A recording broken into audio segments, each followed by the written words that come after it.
Hello, everybody. Uh, my name is Jack. I also go by Hardball Pickers. Um, we also go by Hardball on eBay. So if you look at the eBay store, his name is Hardball. I just want to introduce myself. So we've been doing this we started in August of 1993 is when I first discovered eBay.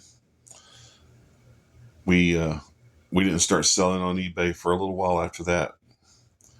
But whenever I first discovered eBay, you could, um, you could go on eBay and you could look at, say, the collectibles category, and you could just scroll through one page at a time, and you could look at every collectible that eBay had.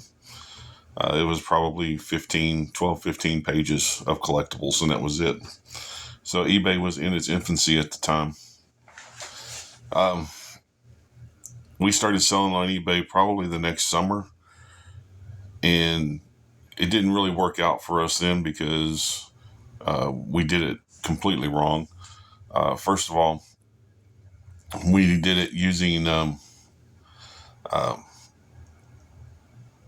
a web TV unit that we had bought. So we had no computer. We were on web TV. And by being on web TV, what we had to do was purchase the product, bring it home, take pictures of it, send the film off to get the film developed. And then when the pictures got back, you hope the pictures were good. Then you send the pictures off to a hosting site that would put your pictures on the web, and then they would send you back a link to your email address. And once you got that link, then you could go on eBay and list your items. So that's the way we did it, and we sold a few things, but we were sourcing completely wrong. We were not going to garage sales. We were going to um, antique malls. We would go to antique malls and find things that were underpriced and bring them home and sell them. And we found a few things. We made a little bit of money, but not like we could have. And not like we could have had we had a computer and taken our own pictures and all that good stuff. So we quit for a while. And then we really got back into it probably, I don't know, 99, 2000, whenever I decided to sell off my baseball card collection. And it wasn't any kind of massive collection. It wasn't any kind of $1,000 cards or anything like that. Uh, it was just a collection that I had been working on since, I don't know, for probably 10 years, something like that. So, I mean, it had some good cards. Um, and we sold them off. And that kind of got me started. I was thinking that I wanted to see what else I could sell. And my wife had been going to garage sales for a long time, buying things, bringing them home, and I'd ask her, "So why did you buy that?" And she said, "Well, because it's worth more than what they were asking for it." And I said, "Yeah, so." She said, "So when I have a garage sale, I'm going to sell it." And she would buy things at garage sales, bring them home, store them, and then when she would have a garage sale, she would sell them for more money than what she paid for them. So so we started going to garage sales and estate sales, and we started finding quite a bit of stuff then. So the reason for this video is to give the what I consider to be the real perspective of what it's like selling on eBay. I'm sure you people watch the same videos that I watch. You watch Commonwealth Picker, you watch Cincinnati Picker, you watch Homeschooling Picker, uh, NC Picker, Froggy Flips, etc., Shed Flips. We all watch the same people. I watch these people because they sell basically the same kind of things that I do. I've learned a great deal from each and every one of them. I have utmost respect for them.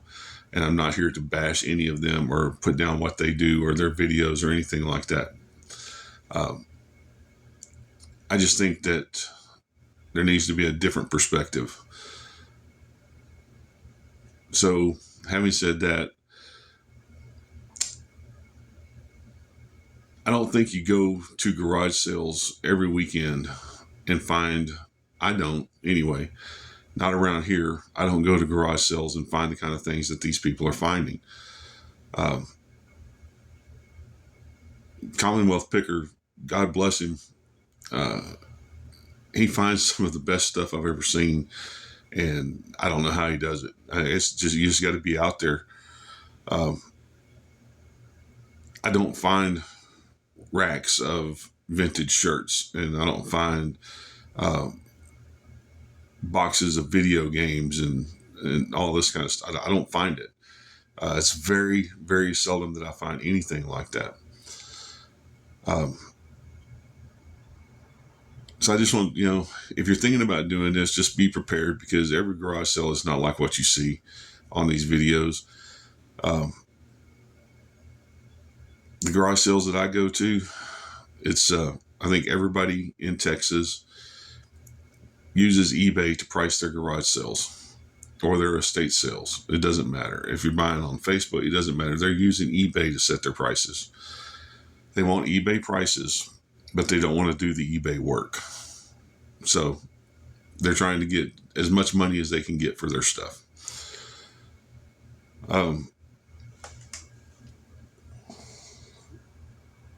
I see these guys talking about, I'm making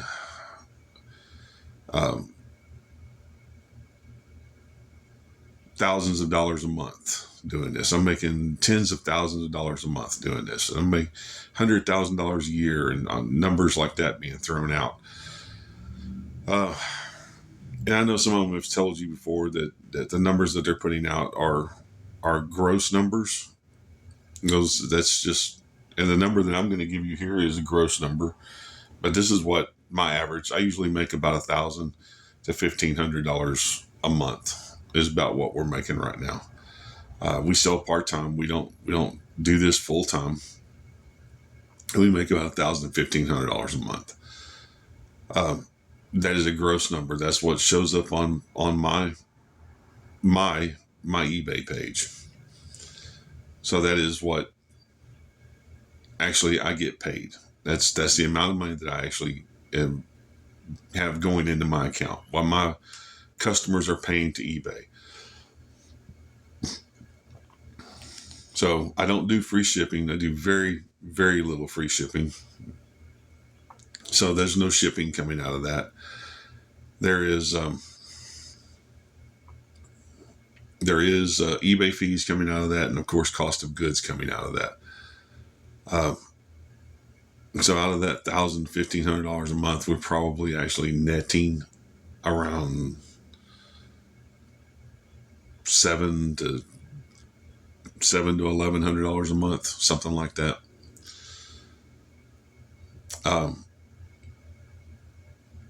We source at garage sales. We source at estate sales. We source at flea markets. We source at auctions. We source at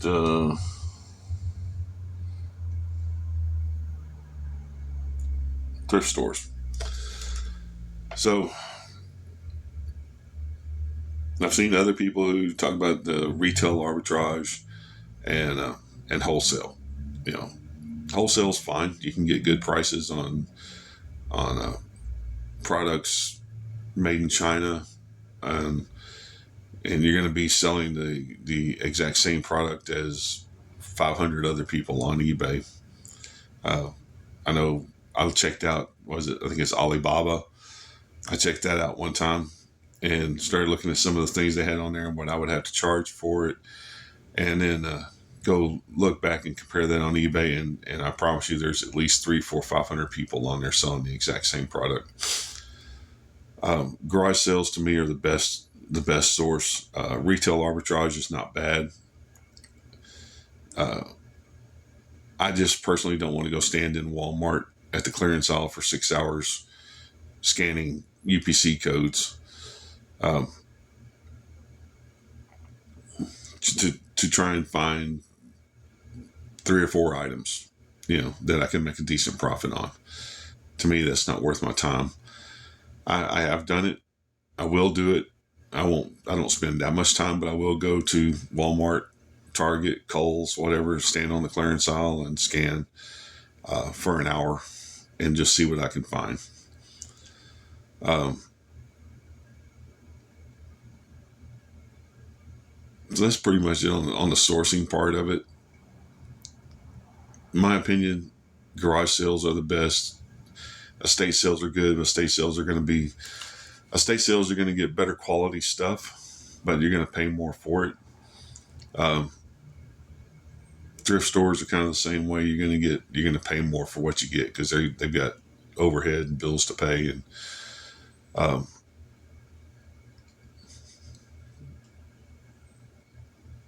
but you can always find something. People say you can't find anything at estate sales. You can always find something. There's always something there. You just have to find it. One thing that we used to do, I think the market's kind of cooled on this a lot, is we would go to estate sales on the last day when everything was 50, 60, 70% off. And almost every estate sale that you would go to had a food processor. And if it's a decent food processor that comes with an assortment of blades, you could pick it up for $5. On the third day, we'd pick up every one of them that we found, bring them home, sell the blades off for $10 a piece. So there's product out there. You just got to find it. It's everybody doesn't. There's no one out there who knows everything about everything. So even if they are looking at eBay prices, there's still something out there to be found. Um, Commonwealth Picker uses the phrase "when in doubt, part it out." I do that quite a bit. Board games, you can pick up board games that are incomplete and just piece it out. Um, you can pick up, like I said, food processors, blenders, anything like that. A nice blender like a Ninja, something like that. You can pick that up. You can sell the top. You can sell the blade. You can sell the the jar. Yeah, there's all kinds of pieces on these things that you can sell off. Um, so as you can tell, I'm looking at my notes over here because this is I've never really done a big video. I've done some smaller videos. If you go back and look at my earlier videos, you can tell that kind of stuff that we sold, what we found, and um, but so I'm trying to learn how to do this now. Um, the other thing you got to think about is storage. So you're gonna have to store this stuff someplace. You're either gonna have to have a bedroom or a garage, a shed, or you're gonna have to store it off site. And if you store it off site, then that means getting up and driving out to wherever you store it at, plus the extra cost that's involved in storing it there. We're lucky enough that we have a shed that we can actually work in, and it's it's okay. It's kind of nice. I think we got 2 desks out here, and we got places to store things. And well, here, let me just give you a look around here. So we're going to. We've been doing some cleaning up and our spring cleaning, I guess. So don't mind the pile of trash in the floor. But these are the boxes that are going to the thrift store. Boxes going to the thrift store. I got books. And then the pile of boxes over there, that's empty boxes that have to go out to our secondary storage. There's the pile of trash. Yeah, books. It's my death pile that I need to go through. The shirts. A few things up there. My wife's desk. And then what little bit of inventory that we still have left here.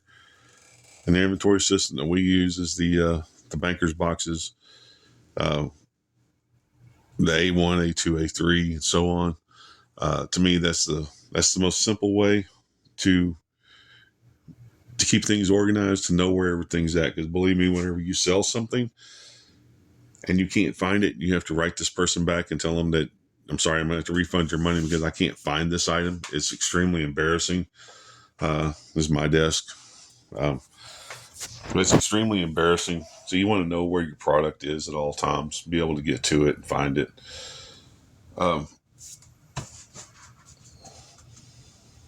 Sales. So a lot of these people are talking about they sell 20, 30 items a day. I'm lucky if I sell 4 or 5 items a day. We'll go 4 to 5 days without selling anything.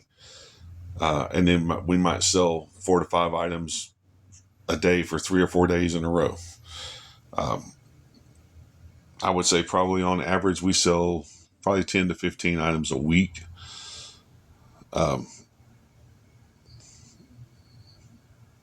You're going to have the biggest problem that I see is even watching these people like Commonwealth Picker. And I call him out a lot because I watch his videos more than anybody. And again, I don't want anybody to take this the wrong way because I have the utmost respect for him. And I've learned a ton from him. I'm doing something that's a little different than what he does. But when he's talking about, I watch his videos, he's talking about, he spent $300 here and he spent $300 there and he spent $50 there and he spent $600, and then he's talking about how much he's got going out. I'm thinking, I can't do that. I cannot do that. I cannot spend $600 in a week and then bring in $300 or $500. I can't. I have to have more coming in than going out. So especially if you're just getting started, if you're small, you're part-time, you have to be careful with that because it gets real tempting to just buy, but you have to think about what you're actually selling. You have to look at, okay, so they look at, I made this much money this weekend on this garage sale. Well, you haven't made that money. You're projecting that you're going to make that money. I look at it like this. I spent $150 this weekend between auctions and garage sales. But this week I brought in $600. Or I brought in $300 or whatever. So I'm up. That's the way I look at it. Not what I'm projected to send out, but what has actually gone out through the door, and the money's in the bank. Because you can get carried away, and before you know it, you've got more going out than you have coming in, and you're starting to work upside down, and you can't do that. And then the next thing about that is returns. Returns are going to happen. You have to be prepared for returns. When you're a small reseller, returns of $5-10 don't hurt that bad. But when somebody returns something that they paid $250 for, that hurts. It hurts a lot. And sometimes it's hard to do.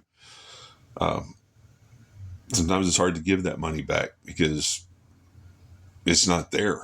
You've used that money already, especially if they wait 30 days to return it,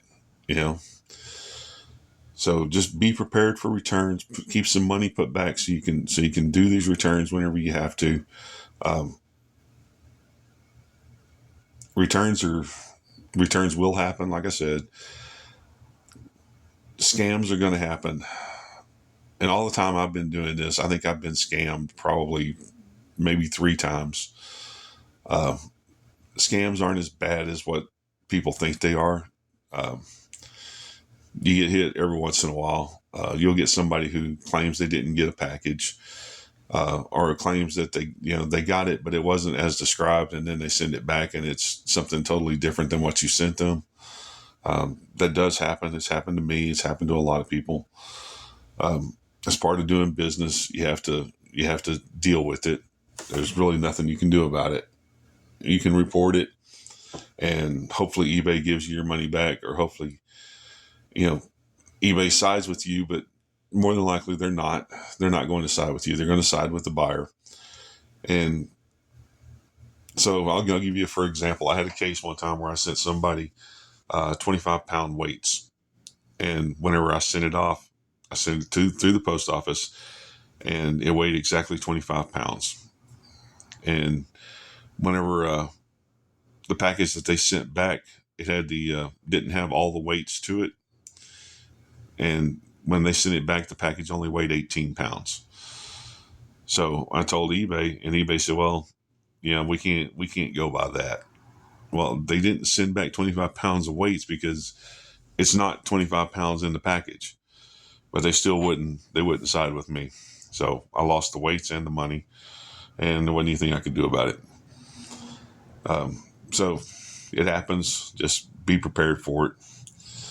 Um, the only other thing I got left on here that I wanted to cover real quick was shipping. Um,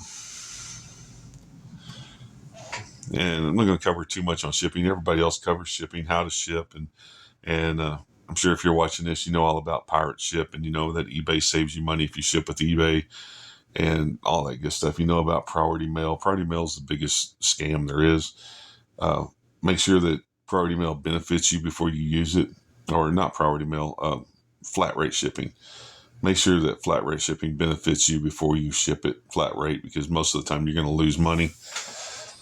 Um, but the thing I want to cover on shipping is the post office losing your item. That's happened to me 2 or 3 times now too, where the post office just loses it, and it's like, I'm sorry, it just didn't get there, and you're responsible. That item is your responsibility until it gets to the destination. So if you're shipping to somebody in Florida, then that item is your responsibility until it gets to their address in Florida.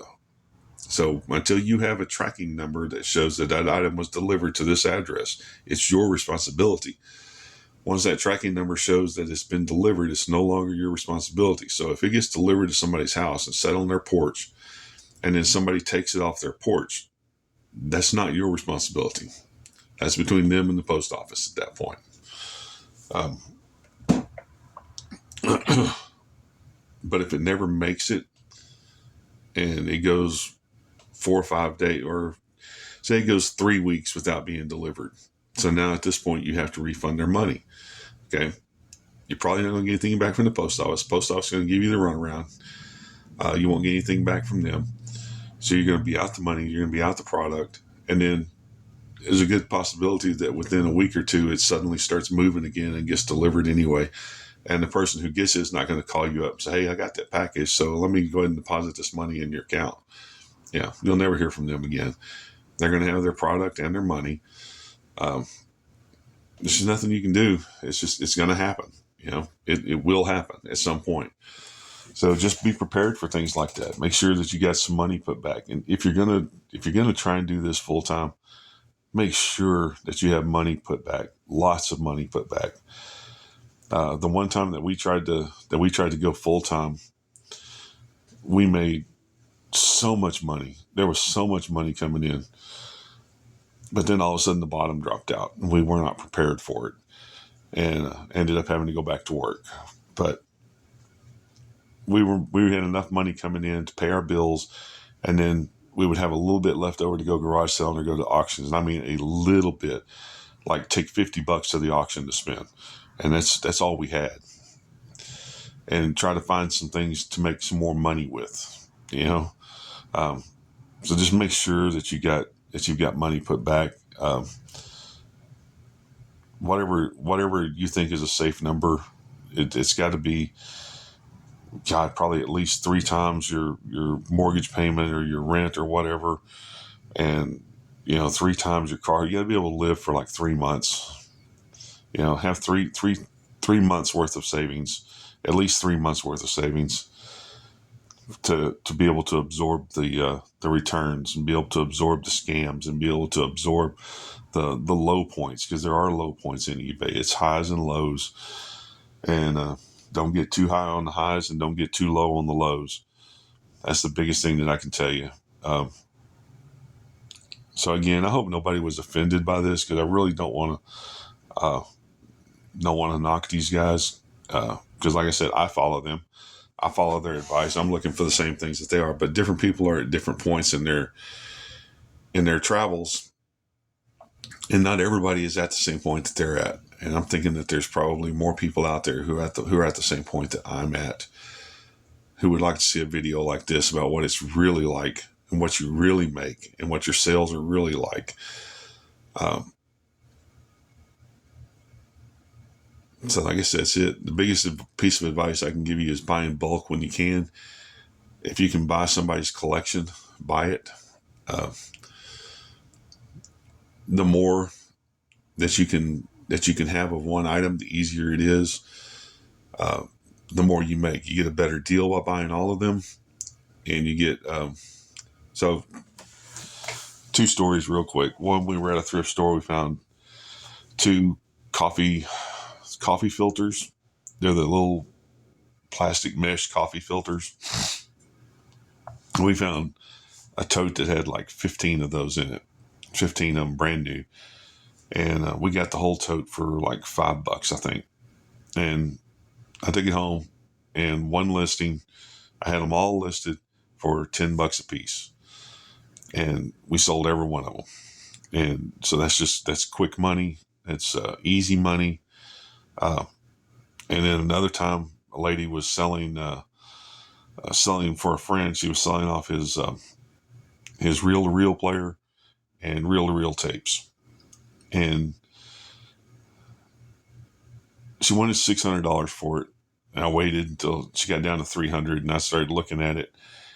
And I could see in the pictures some of the titles. And I don't remember any of the titles now, but I remember that there was I saw Rolling Stones, and I saw Jethro Tull and Allman Brothers.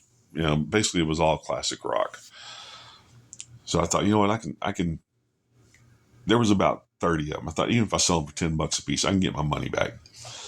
So we bought it, and I brought it home, and I was big on auctions then, so I did them all at auction, put them all on auction, all at the same time, listed them individually, put them on auction, and we get a bid here and there. And then the day that it was supposed to end, my phone absolutely blew up. It was just one cha-ching after another. And we sold, I don't know. I remember the Rolling Stones tape sold for $500. The average price was probably like $85, and we sold a lot of them. We sold that one for $500. We sold a couple of them for $250. We sold some for $150, $175, things like that. The thing that I didn't notice in the pictures, and didn't notice until I started taking pictures of these, was that they were in pristine condition.